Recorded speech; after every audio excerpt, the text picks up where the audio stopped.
Hello ulit mga kananay! Tara at samahan niyo naman ako magluto ng ating pork bulalo. Ito nga pala yung favorite na aking asawa.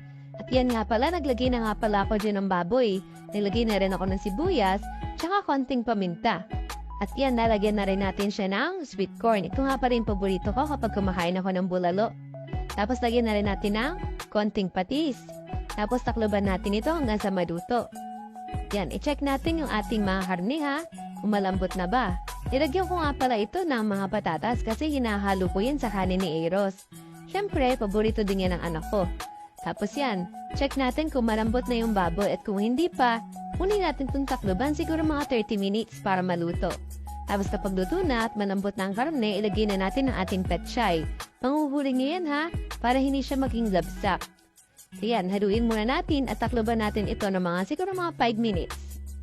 So yan. At yan, luto na nga pala ang ating pork bulalo.